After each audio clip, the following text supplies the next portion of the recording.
Queridos irmãos, queridos amigos, Chers frères, chers amis, soyez les bienvenus une fois de plus au tutoriel de la nourriture quotidienne.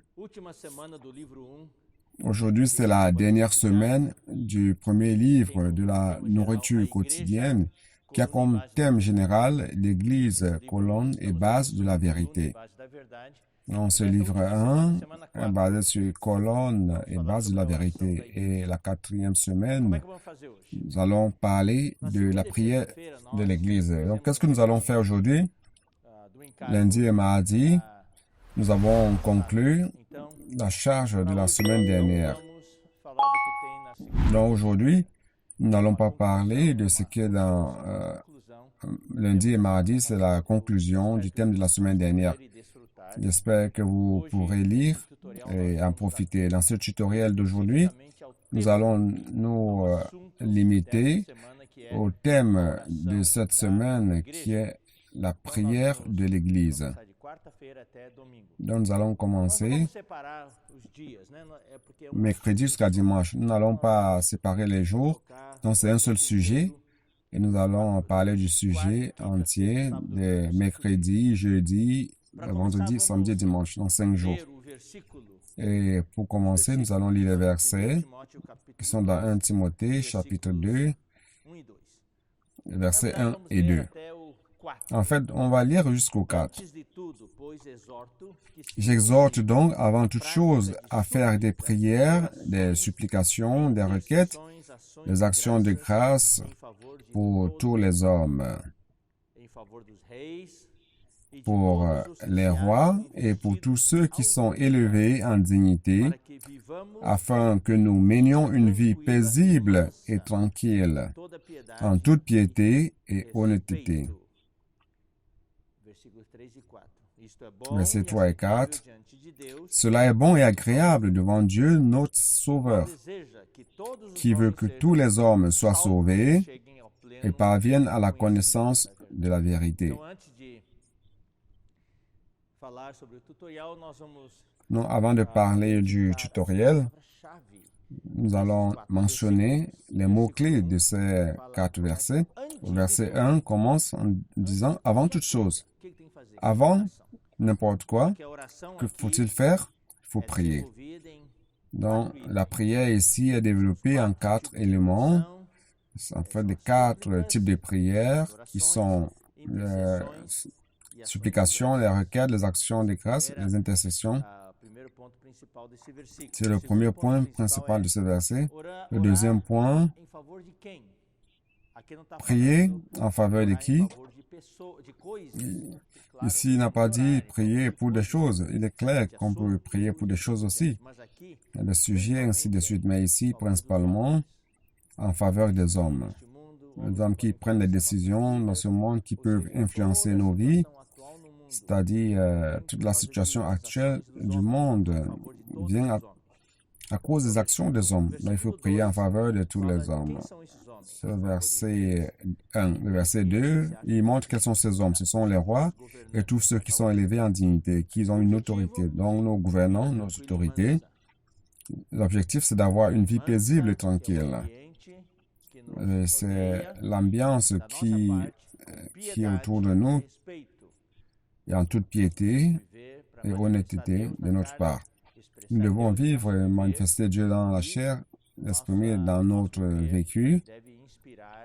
Et notre vie doit inspirer les personnes, doit amener les personnes à nous respecter à cause de notre témoignage. Alors, pourquoi cette vie tranquille et paisible? Alors, nous avons le verset 3 et 4 qui l'explique. C'est parce que Dieu désire que tous les hommes soient sauvés et qu'ils parviennent à la pleine connaissance de la vérité. Ça dit que nous devons prier pour les autorités, prier de toutes sortes de prières pour le leader, les hommes, afin que nous ayons une vie tranquille et paisible. Non seulement avoir une vie manger, de bien manger, de bien dormir, tout cela, non, il ne s'agit pas seulement de cela. C'est que la raison principale, c'est pour l'Évangile. C'est l'idée centrale de tous les 4 versets, c'est l'Évangile. Notre prière doit influencer toute la situation. Notre prière doit faire bouger le bras de Dieu afin que les personnes soient sauvées et que nous puissions abréger le temps pour l'avènement du Seigneur. Allons dans le tutoriel proprement dit, ce qui a été dit durant cette semaine. Premièrement, le verset dit, avant tout, parfois nous aimons inverser l'ordre des choses, la méthodologie. Moi, particulièrement, j'aime la méthodologie. Et c'est un danger. Si on avait un manuel de procédure pour le leadership, ce serait merveilleux. Et malheureusement, certains chrétiens certaines églises dans le milieu chrétien, et faisons attention afin que cela ne se passe pas aussi parmi nous. Ces églises sont devenues des centres administratifs, un peu dans le domaine spirituel. Tout est bien administré, tout est bien géré, mais il manque l'esprit, il manque la vie. Une église sans vitalité, sans vie, a une bonne apparence, une apparence de piété, mais sans contenu et sans puissance. Ce que le Seigneur veut nous dire cette semaine, c'est que la prière est la vie. La prière, c'est pas une méthodologie. Le plus souvent, lorsque nous avons une bonne méthodologie, toutes les techniques, toutes les ressources, les outils, parfois nous oublions de prier. Et l'Église aujourd'hui doit assumer la responsabilité d'avoir une nouvelle modalité de prière. Nous ne pouvons pas, bien-aimés frères, prier de manière traditionnelle et conventionnelle. Cette prière, la manière dont nous avons l'habitude de prier, le ministère de la prière qu'est l'Église, c'est le ministère, des prières dans l'Église, le temps de la fin, avec objectif de changer la situation mondiale, la situation qui nous environne, de coopérer avec Dieu, afin que le Seigneur puisse abréger le temps de son retour. C'est comme la mission que le Seigneur a reçue aujourd'hui d'être la colonne et la base de la vérité. L'Église reçoit de Dieu le ministère de la prière, du temps de la fin. Non seulement le ministère de la prière d'une manière générale, mais le ministère de la prière du temps de la fin. Et comme nous l'avons dit, l'avion de la vie de l'Église est en train d'arriver à destination et il est temps de nous focaliser sur les procédures de l'Église afin d'atterrir. La prière que l'Église fait aujourd'hui, c'est parce que nous avons besoin de la puissance du Saint-Esprit. Nous avons besoin du Saint-Esprit. La prière de l'Église aujourd'hui doit affecter la destinée de l'humanité, la situation actuelle. Nous ne nous impliquons pas dans les choses politiques pour influencer la politique à l'intérieur. Nous ne voulons pas des débats sur les réseaux sociaux. Cela engendre des conflits, des haines et beaucoup de disputes, mais tout ce que nous voulons faire, c'est de prier. Nous sommes l'Église. À Philadelphie, nous avons peu de force. Quel type de force? Nous avons peu de force physique, peu de force politique, peu de force sociale, peu de force économique, mais nous avons la présence du Seigneur. Nous avons la parole, nous avons l'Esprit, nous avons son nom. Nous sommes méprisés car nous sommes insignifiants dans la chrétienté, mais notre force doit être la prière. Nous avons eu la prière de guerre le dimanche, un dimanche. C'était une expérience merveilleuse. Beaucoup de frères ont demandé, est-ce que ça sera un seul jour? Non, toutes les églises ont la latitude de le faire, soit tous les dimanches ou un dimanche sur deux. Les familles ont la latitude, la liberté de faire cela. Et l'église comme un tout, on peut périodiquement proclamer un jour de prière et de jeûne. Mais les différentes églises ont la latitude, la liberté de continuer à faire cela tous les dimanches si les frères le désirent. Nous devons être de ceux qui font bouger la main de Dieu, nous ayons la vision de la prière qui change la direction des choses et qui accélère l'avènement du Seigneur. Nous avons les 1 Timothée 2:2. La prière dont il est question ici, c'est celui qui a comme objectif l'évangile. C'est dans le verset 3 et 4.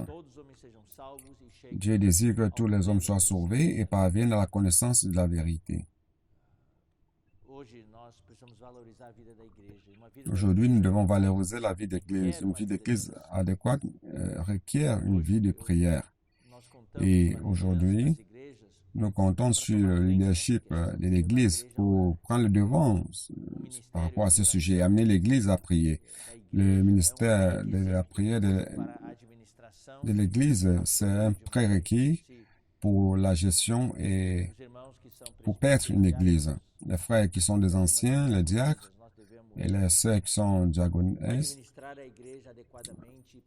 devons gérer l'Église d'une manière adéquate, paître l'Église d'une manière adéquate et l'amener à avoir ce ministère de prière. Le plus souvent, nous aimons discuter lorsqu'il y a des sujets ou critiquer et même faire des commérages. Nous devons laisser tout cela de côté. Lorsque nous prenons connaissance d'un fait ou d'une nouvelle, nous ne devons pas discuter, ni critiquer, ni faire le commérage. Ce que nous devons faire, c'est de prier. Bien-aimés frères, le plus souvent, nous parlons beaucoup et nous faisons peu, nous prions peu aussi. Il est clair que nous devons faire des choses. Nous devons faire, oui. Nous devons faire, mais parler peut-être peu. Nous devons faire des choses, mais prier plus. Prier avant toute chose. Lorsque nous voyons qu'un frère est faible, nous ne devons pas parler. Nous ne devons pas critiquer. Dans notre montée naturelle, parfois nous voulons rendre visite aux frères. Ne faisons pas encore cela. Prions d'abord. Donc prions pour recevoir la direction du Seigneur. L'initiative doit venir du Seigneur. Nous ne devons pas commettre le péché de la présomption pensant que le Seigneur va m'envoyer. Le frère peut envoyer d'autres frères, mais ce que nous devons faire, c'est de prier. Il y a des problèmes parmi les frères le plus souvent. Nous résolvons les problèmes et nous sommes présomptueux, arrogants et nous pensons que nous sommes les seuls à avoir l'expérience et qualifiés pour résoudre les problèmes. J'ai déjà fait cela, j'ai déjà eu cette expérience dans le passé. Nous devons prier. Nous devons être une église qui prie, des frères qui servent le Seigneur mais qui prient aussi. La première des choses que le leadership de l'Église doit faire, lorsqu'il pèse une Église, lorsqu'il prend soin d'une Église, c'est de prier. Ne prenons pas des décisions sans prier. Prions premièrement et prenons les décisions après. Prions d'une manière profonde. Il ne s'agit pas de prières superficielles, comme on l'a vu dans 1 Timothée, plusieurs semaines. On parle des enseignements. Et parfois, nous commettons des erreurs. Nous voulons enseigner d'abord. Même avant d'enseigner, nous devons d'abord prier. Prier d'abord et enseigner en deuxième lieu. Quelle est la différence entre ces éléments? La supplication, intercession, action de grâce. La prière, c'est quelque chose de générique. C'est focalisé sur notre communion avec le Seigneur dans la parole. Lorsque nous chantons un hymne, nous conversons avec le Seigneur. La communion et l'adoration, c'est quelque chose de général. Donc, les supplications, ce sont les pétitions. Les clameurs, c'est quelque chose de spécifique pour une nécessité spécifique. En lisant la nourriture quotidienne, vous allez voir plusieurs références. J'espère que vous allez lire pour comprendre c'est quoi la supplication. Éphésiens 6, Philippiens 4 parle beaucoup de supplication. Intercession, c'est quelque chose de bien spécifique. C'est une prière d'intervention. Selon le mot original, cela dénote une réunion, une rencontre, une conversation sur un sujet. Et en grec, dans la langue originale, c'est un terme technique utilisé pour désigner quelqu'un qui s'adresse à un roi. Donc notre roi, le Seigneur, c'est Dieu. Donc nous nous adressons à lui d'une manière personnelle et confidentielle pour intervenir, pour interférer devant Dieu en faveur des frères, en faveur des situations. Et l'action de grâce, c'est remercier le Seigneur. Lorsque le Seigneur répond à nos prières, nous le remercions. Nous ne devons pas oublier de remercier parfois, mais de manière anticipée, nous pouvons remercier. Par la foi, nous croyons que le Seigneur a écouté nos prières. Donc, bien-aimés frères, prier est très important que faire. Donc, prier mieux que l'œuvre. Moïse a accompli beaucoup d'œuvres. Jésus, dans le Nouveau Testament, a accompli beaucoup d'œuvres, mais le plus souvent, il priait beaucoup, parfois toute la nuit. Jésus, avant de choisir les disciples, il a prié la nuit toute entière pour faire la volonté du Père. Alors, le verset 2, de 1 Timothée 2, dit que nous devons prier pour toutes les autorités. Vous pouvez vous dire, prier pour notre président, prier pour un dictateur, peut-être d'un pays totalitaire. Les frères qui habitent là-bas peuvent dire, on doit prier pour un dictateur. Les pays communistes, les frères vont dire, doit-on prier pour notre président? Paul a prié, même pour Néron. Il a prié pour les leaders, les gouvernants de l'époque et de son époque. Et Néron était le César romain qui a causé beaucoup de douleur. Il a persécuté les chrétiens. Paul a été martyrisé sous le règne de Néron. Et Paul a prié pour lui. Et à cause de sa prière pour les gouverneurs, Dieu a fait en sorte que Paul soit dans une prison. Il n'était pas impliqué dans les œuvres d'évangélisation comme avant. Dieu l'a beaucoup utilisé pour générer des églises. Mais là, le Seigneur lui a donné le ministère épiscopal, le ministère épiscopal. Et il a pu écrire tout ce qu'il a vécu. Paul a pu écrire durant ces moments-là. Sinon, nous ne serions pas ici pour parler de ces épîtres. Donc, les prières réellement fonctionnent. Nous devons prier pour nos gouvernants. Peu importe si vous les aimez ou pas, vous devez prier pour le pays. Afin que d'une certaine manière, Dieu puisse intervenir et que nous ayons la paix pour prêcher l'évangile. Et prendre soin de notre famille, avoir la vie d'église. Mais le principal objectif, c'est prêcher l'évangile. À la fin du verset, il dit avec toute piété et respect. Donc, la piété ici, c'est par rapport à Dieu et le respect respect ou honnêteté, selon les versions, c'est par rapport aux hommes dans notre vie. Donc, par rapport aux hommes, notre vie de respect, c'est une vie digne de révérence, une vie qui inspire les autres, une vie qui amène les gens à avoir une vie noble, vénérable et honorable. Dieu soit le Seigneur. Le verset 3 parle de Dieu, notre Sauveur. Dans la nourriture quotidienne, vous allez voir plusieurs versets. Dans 1 et 2 Timothée, Dieu a ce titre, Dieu notre Sauveur, car Dieu, en ce temps de dégradation de l'Église, ce que Dieu veut faire, c'est de sauver les hommes. Nous avons besoin d'être sauvés par Dieu aujourd'hui. Nous voulons que Dieu sauve l'humanité, les situations dans le monde, la pandémie, les morts, et qu'il sauve les hommes de la perdition éternelle. Il est clair que la prière, c'est pour tous les hommes aussi. Donc, dans tous ces éléments, nous avons plusieurs versets que vous pourrez lire. Maintenant, nous allons parler un tout petit peu de la prière de l'Église.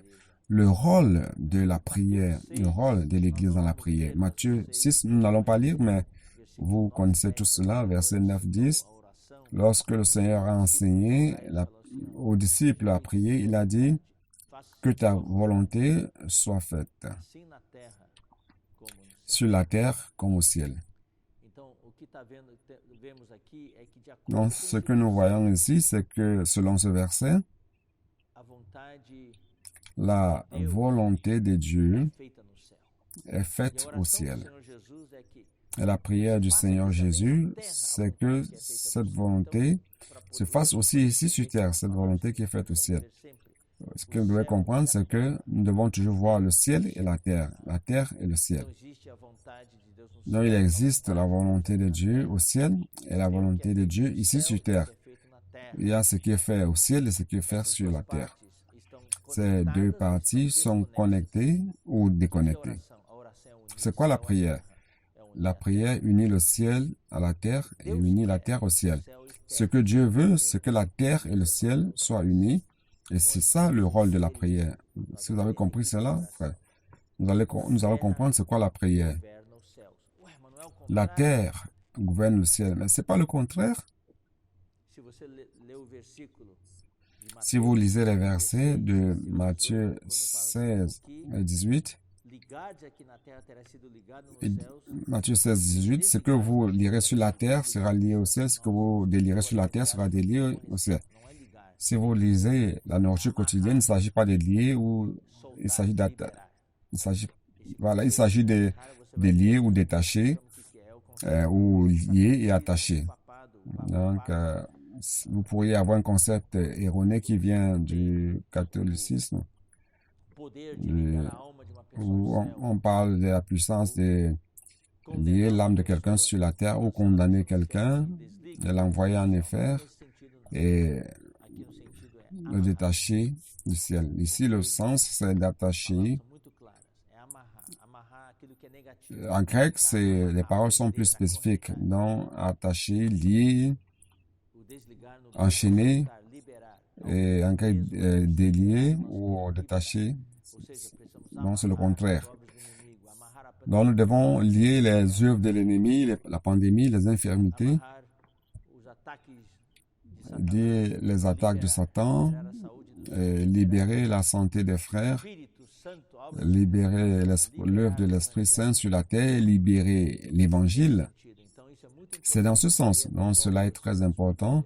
Il serait bien que dans votre Bible, que vous preniez un crayon et que vous écriviez dans lier, attacher, et délier ou détacher, ou libérer. Vous allez bien comprendre. Et le temps, c'est le futur antérieur. Le futur antérieur, ici, donc ce qu'on lira sur la terre aura déjà été lié au ciel. Donc, par rapport à ce temps verbal, donc c'est un présent, un futur qui est ramené au présent, c'est-à-dire qu'il aura été déjà lié. Donc, c'est quelque chose du passé qui est dans le futur et qui attend juste la prière de l'Église. C'est ce que vous avez lié sur la terre, vous avez lié, ce qui a déjà été lié dans le ciel sera exécuté. C'est-à-dire que Dieu a déjà réalisé cela dans le ciel. Au ciel, Dieu a déjà lié, il a déjà détaché ou libéré. Il attend la prière de l'Église pour que cela soit lié ici. Dieu a fait cela au ciel, c'est déjà dans le passé. Mais sur la terre, ce n'est pas encore réalisé. Nous ne comprenons pas cela parce que nous vivons dans la ligne du temps. Mais si l'Église prie, ce qui a déjà été fait dans le ciel, d'une manière rétroactive, s'applique sur la terre. C'est pour cela que la prière de l'Église est très importante. Ce que vous liez sur la terre aura été lié. C'est-à-dire que ça a déjà été lié. Pourquoi c'est dans le futur? Parce que ça attend la prière de l'Église. Et si l'Église ne prie pas, elle ne sera pas accomplie sur la terre. Mais au ciel, c'est déjà réalisé. Car Dieu n'est pas limité par le temps. Bien, mes frères, ce que Dieu veut faire, c'est que si l'homme ne coopère pas avec Dieu, Dieu ne va pas accomplir. Nous ne pouvons pas forcer Dieu à faire ce qu'il ne veut pas faire. Mais là, nous pouvons réellement empêcher Dieu de faire ce qu'il désire faire. Je vais répéter. Nous ne pouvons pas forcer Dieu à faire ce qu'il ne veut pas. Mais nous pouvons empêcher, par manque de prière, manque de coopération avec Dieu, nous pouvons empêcher Dieu de faire ce qu'il désire faire. Aussi, celui qui décide, c'est Dieu. Dieu a décidé, il a tout fait, il a lié, il a détaché, il a libéré. Mais sur la terre, celui qui décide, c'est l'homme. Voyez donc l'expérience au temps de Moïse. Au ciel, celui qui décide, c'est Dieu, et sur la terre, celui qui décide, c'est l'homme. Les cieux agissent uniquement quand la terre agit. Donc, si l'Église ici sur la terre agit, dans l'Ancien Testament, c'était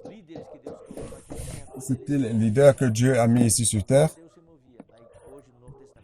Donc, dans l'Ancien Testament, c'était le peuple que Dieu avait mis devant. Lorsque les leaders avançaient, le peuple suivait. Et maintenant, c'est la même chose. Lorsque l'Église bouge et donc les choses avancent. Dieu n'est pas limité dans le temps et dans l'espace. C'est un concept qui est très fort, bien-aimés frères. Aujourd'hui, Dieu est limité par l'homme. Dans l'éternité, Dieu était libre, il faisait tout ce qu'il voulait. Mais aujourd'hui, Dieu n'est plus libre, car Dieu s'est limité à l'homme. Et cet homme a un libre arbitre, et c'est cela le grand problème. La volonté de l'homme, c'est le facteur limitant de Dieu. Et Dieu aujourd'hui est pris dans le temps entre les deux éternités, car Dieu vit avec les hommes aujourd'hui. Il travaille en l'homme. D'une certaine manière, nous pouvons dire qu'il est sorti de l'éternité pour être dans le temps avec nous. Théoriquement, Dieu est dans l'éternité, mais lorsqu'il agit avec l'homme, il est pris entre les deux éternités. Et il est pris en l'homme. Il dépend de la volonté de l'homme. Le temps, les actions de Dieu sont déterminées par l'homme. L'Église doit être alignée à la volonté de Dieu et se soumettre à lui. Dans l'éternité, la volonté de Dieu est toujours faite. Le problème, c'est dans le temps. Lorsque la volonté de la terre est alignée à la volonté de Dieu au ciel, alors Dieu agit. C'est pour cela que nous prions. Au principe de l'incarnation que nous avons déjà expliqué plusieurs fois, Dieu a sa volonté, mais il n'agit pas seul, indépendamment de l'homme. Dieu agit en l'homme. C'est pour cela que Dieu habite aujourd'hui en nous. Si nous ne faisons pas les choses, Dieu ne va rien faire. Si vous ne parlez pas, Dieu n'a pas de bouche. Si vous ne marchez pas, Dieu n'a pas de pied. Donc aujourd'hui, Dieu dépend de nous. La volonté au ciel sera faite uniquement lorsque cette volonté sur la terre de l'Église est alignée à la volonté de Dieu au ciel. C'est le ministère de la prière, le ministère de la prière. Nous pensons parfois que le ministère, c'est juste prêcher l'Évangile. C'est vrai, prêcher l'Évangile, c'est important. Mais le ministère de l'Église aujourd'hui, le plus important de tout, c'est le ministère de la prière que je vais définir maintenant. C'est le ministère qui consiste à amener sur terre la volonté de Dieu qui est au ciel. La prière ne consiste pas seulement à demander des choses, mais c'est amener sur terre la volonté de Dieu qui est au ciel. Ça, c'est la prière. La prière, c'est faire aligner la volonté de la terre à celle du ciel. Et nous activons l'action de Dieu. Dans la prière, c'est un ministère, c'est une œuvre. Et l'Église est ici pour dire à Dieu, Dieu, nous voulons que ta volonté soit faite ici sur terre. Nous, ici à Soumaré, nous voulons ta volonté ici sur la terre, ici à Soumaré. C'est cela, prier. C'est pour cela, ce dimanche-là, nous avons fait la prière de guerre. On doit prier.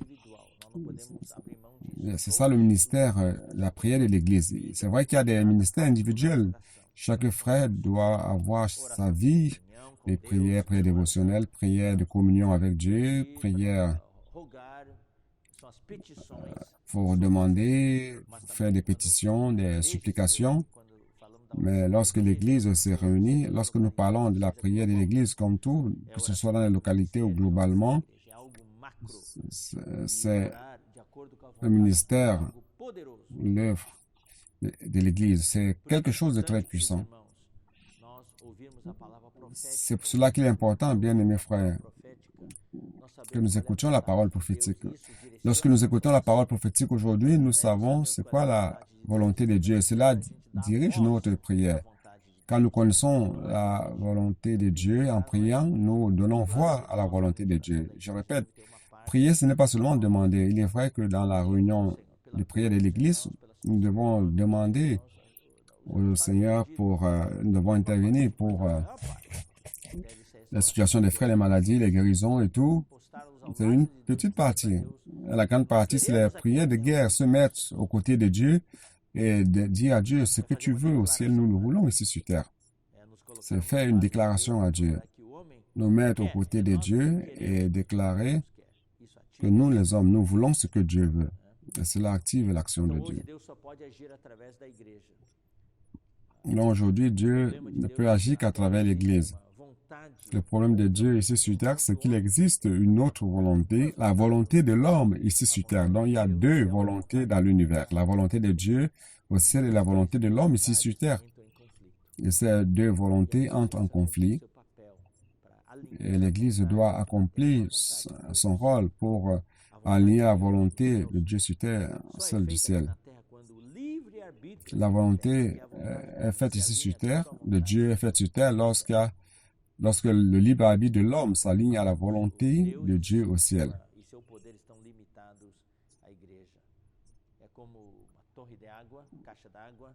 Donc, il y a des choses qui limitent la puissance. C'est comme une tour d'eau, il y a la pression, mais lorsque le tuyau est bouché ou le robinet est fermé, alors cette pression-là ne sort pas. Nous devons ouvrir les pressions de l'Église et laisser l'eau couler afin que la volonté de Dieu puisse sortir du réservoir et inonder le monde. Loué soit le Seigneur. Donc, pour conclure, la prière ne consiste pas seulement à demander à Dieu ce que nous voulons le plus souvent dans le milieu chrétien, et c'est ça la prière. Nous insistons, demandons à Dieu ce que nous voulons faire. Dans la prière de l'Église, c'est demander à Dieu ce qu'il veut faire. C'est déclarer sur la terre la volonté de Dieu au ciel. Et pour cela, nous devons être unanimes. Nous devons être unanimes. Nous devons tous nous accorder, mettre de côté nos barrières et tout, et prier ensemble. L'Église, c'est le canal de la sortie de la volonté de Dieu. Ça ne doit pas être quelque chose d'occasionnel de temps en temps. C'est pour cela que la prière de guerre ne doit pas être quelque chose d'occasionnel. Si possible, nous devons faire cela constamment. C'est un ministère. L'avancée du ministère dépend de cette prière de l'Église. Nous devons prier Éphésiens 3:20, dit qu'il est infiniment, qu'il peut faire infiniment plus grand que ce que nous demandons, pensons donc beaucoup plus. Nous devons prier haut, prier grand. Et la parole prophétique nous donne cette direction. Il ne s'agit pas des fréquences, de combien de fois nous prions ou de nombre de personnes dans la prière ou la durée, 3, 4, 5 heures, non. Mais c'est une prière de poids, une prière qui ouvre le chemin à l'avènement du Christ. Si je veux utiliser l'illustration de ce qui existe dans le système judiciaire, ils ont des piles et des piles de procès qui attendent d'être distribués. Et aujourd'hui, vous voyez, au ciel, il y a des piles et des piles de choses que Dieu veut faire et qui sont accumulées parce qu'il n'y a personne pour les dispatcher ici sur terre. Donc, nos prières doivent dispatcher tout ce que Dieu a déjà fait, le seul Saint, et veut faire. Bien-aimés frères, ça c'est le résumé de la charge de la prière. J'espère que cela puisse vous aider, vous et moi, dans notre vie de prière. Et dans les prières qui peuvent faire bouger les bras de Dieu et changer la situation actuelle mondiale et abréger le temps afin que le Seigneur puisse revenir le plus tôt possible. Je vous demande, bien-aimés frères et amis, cliquez sur le j'aime de la page du canal et inscrivez-vous sur le site de l'Institut et commentez. Dites comment le tutoriel a pu vous aider. Que Dieu vous bénisse tous.